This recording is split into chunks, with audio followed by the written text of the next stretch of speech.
बिस्मिल्लाहिर्रहमानिर्रहीम। रोज़े की हालत में बहुत सारे मसाइल पेश आते हैं और आवाम बराह रास्त या मैसेज के ज़रिए से, फ़ोन के ज़रिए से उसके बारे में जवाब तलब करती है। वो ऐसे मसाइल हैं जिनका सामना आम तौर पर इंसानों को करना पड़ता है तो बहुत आसान, लेकिन आवामुन्नास उससे वाकिफ़ नहीं होती है, इसलिए बार बार पूछती है। एक सवाल ये किया जाता है, क्या इफ्तारी के वक्त इफ्तारी की दुआ पढ़ना ज़रूरी है?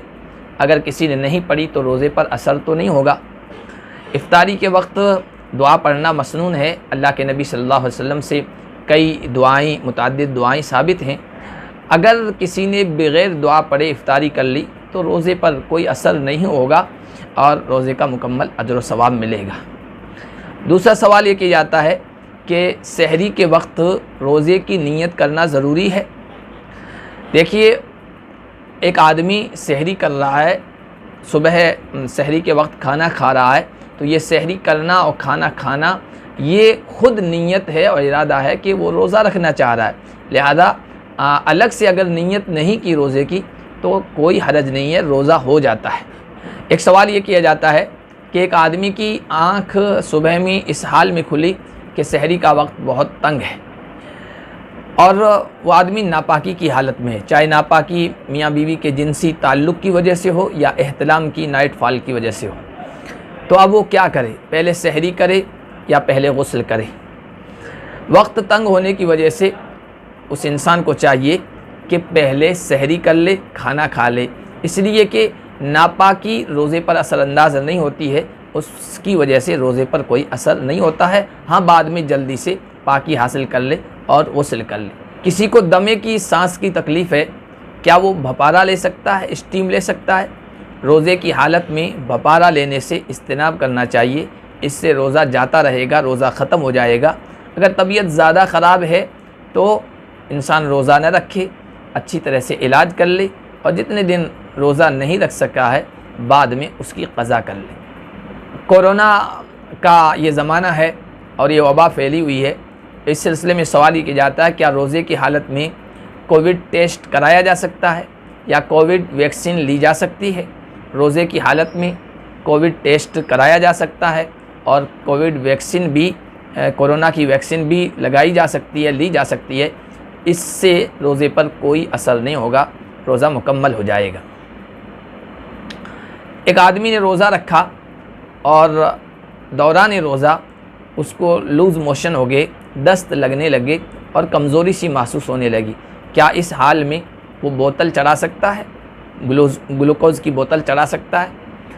दस्त लगने और फिर कमज़ोरी महसूस होने की शक्ल में ग्लूकोज़ की बोतल चढ़ा सकता है और इसमें कोई हरज नहीं है, बल्कि इस हाल में जल्दी से जल्दी ग्लूकोज़ चढ़ा लेना चाहिए। दस्त की वजह से इंसान के बदन में बहुत कमज़ोरी आ जाती है और ख़ास तौर पर रोज़ा हो तो फिर और ज़्यादा कमज़ोरी महसूस होती है। एक आदमी है जिसको कोरोना हो गया है, कोविड-19 का वो शिकार हो गया है और उसकी वजह से उसके रोज़े छूट गए हैं, तो अब वो रोज़ों का फ़िदिया किस तरह अदा करें?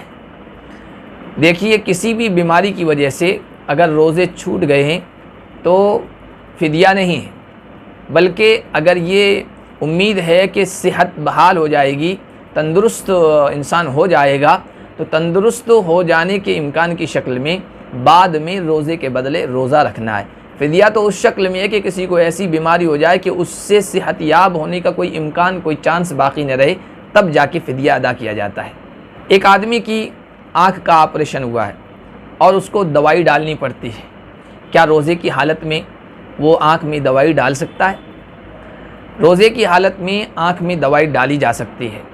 अगर हलक में उसका कुछ असर महसूस हो तो उसको थूक देना चाहिए, रोज़ा हो जाएगा। रोज़े की हालत में किसी को नक्सीर आ गई तो क्या नक्सीर आने की वजह से रोज़े पर असर होगा? नक्सीर आने की वजह से रोज़े पर कोई असर नहीं होता है।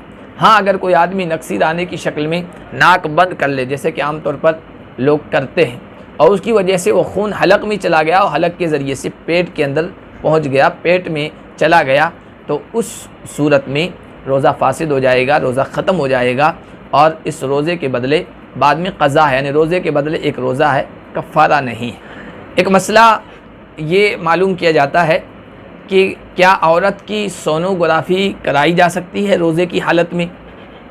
देखिए, सोनोग्राफ़ी की मुरवजा दो शक्लें हैं, एक एक्सटर्नल है, एक इंटरनल, यानी एक खारजी है ऊपरी तरीक़े से, और एक अंदरूनी तरीक़े से कराई जाती है। जो एक्सटर्नल सोनोग्राफ़ी है, बाहर तरीक़े से कराई जाती है, खारजी तरीक़े से, तो रोज़े की हालत में वो सोनोग्राफ़ी कराने की शक्ल में कोई हरज नहीं है, रोज़ा बाकी रहेगा। हाँ, शर्त यह कि उससे पहले पानी न पिया गया हो, क्योंकि बाद मरतबा सोनोग्राफ़ी से पहले पानी पीने को कहा जाता है।